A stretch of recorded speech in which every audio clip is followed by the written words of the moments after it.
लालू यादव के जूनियर पप्पू यादव क्या जूनियर लालू यानी तेजस्वी यादव से आगे निकल गए हैं। तेजस्वी यादव ने अब तक एलीट राजनीति करनी नहीं छोड़ी। विधानसभा चुनाव परिणाम के बाद ऐसा लगा कि तेजस्वी यादव कुछ दिनों की छुट्टी के बाद जो है अब ग्राउंड पर उतरेंगे और जो उनके पार्टी के ही दिग्गज नेता, अनुभवी नेता ये सलाह दे रहे हैं कि अब आप अपने घर का या ऑफिस का दरवाजा छोड़िए, कार्यकर्ता से कार्यकर्ता की तरह मिलिए, ग्राउंड पर जाइए, संगठन को मजबूती दीजिए। लेकिन उन बाकायदा सलाहों का प्रभाव जो है वो तेजस्वी पर पड़ता हुआ नहीं दिख रहा है और इसी बीच पप्पू यादव जो है वो आगे निकल गए हैं। इस वक्त तेजस्वी यादव तो नेता प्रतिपक्ष खुद को मानते हैं, आरजेडी सबसे बड़ी पार्टी है, इस बार हार हुई अलग बात है, लेकिन पप्पू यादव जो निर्दलीय सांसद हैं लेकिन विपक्ष का सबसे बड़ा चेहरा बन गए हैं। पप्पू यादव ने कैसे तेजस्वी यादव को बहुत पीछे छोड़ दिया है? क्या तेजस्वी यादव सिर्फ दूसरे की लकीर को छोटा करना जानते हैं या फिर क्या अपने संघर्ष के जरिए अपनी लकीर को लंबी कर पाएंगे? आपको पूरी कहानी बताएंगे। उससे पहले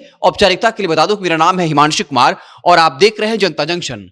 नीट मामले के बाद से पप्पू यादव लगातार चर्चा के केंद्र में है। इस वक्त विपक्ष के सबसे बड़े चेहरे हैं, इतने बड़े चेहरे कि बाकायदा पूरे सत्ता पक्ष को पप्पू यादव को गिरफ्तार करने के लिए पूरी ताकत लगानी पड़ी। और इस गिरफ्तारी के बाद जब पप्पू यादव बाहर आए हैं और जिस अंदाज में अब बिहार सरकार को घेर रहे हैं, उसके बाद अब कहीं ना कहीं ऐसा लगता है कि पप्पू यादव विपक्ष के सबसे बड़े चेहरे बन गए, जबकि वो सिर्फ एक निर्दलीय सांसद हैं। वही तेजस्वी यादव क्या कर रहे हैं? बाकायदा उनके ही पार्टी के कई दिग्गज नेताओं ने, चाहे अब्दुल बारी सिद्दीकी हो, आलोक मेहता हो और बाकायदा उदय नारायण चौधरी हो, उन्होंने अपनी एक रिपोर्ट जारी की थी और यह कहा था कि तेजस्वी यादव को अब अपने घर का या कार्यालय का दरवाजा खोलना होगा, एक खास वक्त रखना होगा जब उसके पार्टी के कार्यकर्ता आकर तेजस्वी से मिलें और तेजस्वी भी लालू यादव की तरह एक कार्यकर्ता की तरह मिलें। अगर ऐसा नहीं होगा तो फिर पार्टी के लिए दिक्कतें खड़ी होंगी। तेजस्वी पर यह आरोप लगता है कि वो अपने चारों तरफ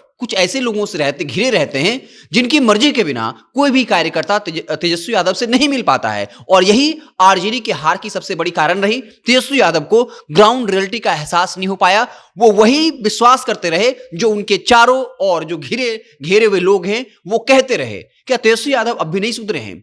2025 के विधानसभा चुनाव में आपको याद होगा हर जनमानस के दिमाग में यह बात आया कि अशोक चौधरी पर घोटाले का आरोप प्रशांत किशोर ने क्यों लगाया, जबकि तेजस्वी यादव सबसे बड़े नेता थे, उन्होंने क्यों नहीं लगाया? इसके अलावा चाहे सम्राट चौधरी पर उनकी डिग्री को लेकर सवाल हो या दिलीप जायसवाल के मेडिकल कॉलेज पर कब्जे का सवाल हो, हर मसले को प्रशांत किशोर जोर शोर से उठा रहे थे और उस वक्त भी जनता के दिमाग में यह मैसेज गया कि तेजस्वी यादव विपक्ष के सबसे बड़े चेहरे हैं, लेकिन उन्होंने चुप्पी साध रखी है और इस वक्त भी वही हो रहा है। इस वक्त प्रशांत किशोर तो भी थोड़े ठंडे पड़े हैं, लेकिन पप्पू यादव अब चर्चा के केंद्र में आ गए। तेजस्वी कहीं दिखते ही नहीं है। ऐसा लगता है कि तेजस्वी ने क्या कोई डील कर रखी है।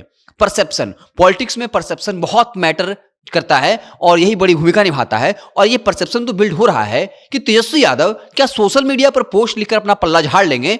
क्या अगर किसी के साथ गलत होता है तो क्या तेजस्वी यादव सड़क पर जाकर उसके घर पर जाकर संघर्ष नहीं कर सकते? क्या तेजस्वी यादव में संघर्ष करने का मादा नहीं है? ये तो अब एक परसेप्शन बिल्ड हो रहा है और इस परसेप्शन को बिल्ड करने में पहले जहां प्रशांत किशोर ने भूमिका निभाई, अब पप्पू यादव ये लोगों को बता रहे हैं कि तेजस्वी यादव आपका विपक्ष का नेता नहीं बन सकता है, ये सिर्फ सोशल मीडिया पर पोस्ट लिख सकता है, लेकिन पप्पू यादव वो नेता है जो ग्राउंड पर जाकर संघर्ष कर सकता है, बाकायदा वो जेल जाने को तैयार रहता है। लेकिन तेजस्वी यादव जो हैं, जिस तरीके की राजनीति कर रहे हैं, ये उनकी पार्टी के लिए शुभ नहीं है। सोशल मीडिया पे बड़ी बड़ी बातें कह देना अलग बात है, लेकिन जो पार्टी का शीर्ष नेतृत्व अगर विपक्ष में हो और अगर सड़क पर न उतरे तो फिर वो लोगों का विश्वास नहीं जीत पाता है। और इसलिए कहा जा रहा है क्या इस वक्त बिहार में तेजस्वी यादव से पप्पू यादव आगे निकल गए। हालांकि तेजस्वी यादव अगर इस वक्त विपक्ष की सबसे बड़ी पार्टी फिर से बन जाते तो एक बात थी, लेकिन जिस तरीके से उनके पार्टी की करारी हार हुई है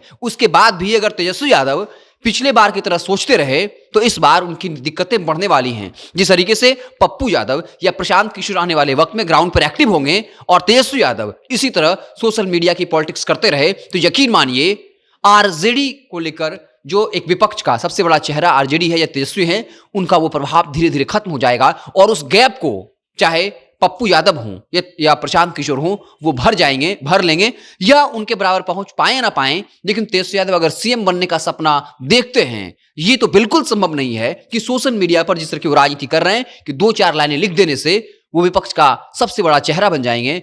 विपक्ष सत्ता सत्ता विरोधी जो आवाज है उसका प्रमुख चेहरा बन जाएंगे, ये तो मुश्किल है। तो क्या वाकई में इस वक्त बिहार में लालू के जूनियर लालू से आगे बढ़ गए हैं? आपको क्या कुछ लगता है, आप क्या कुछ सोचते हैं, कमेंट बॉक्स में जरूर बताइएगा।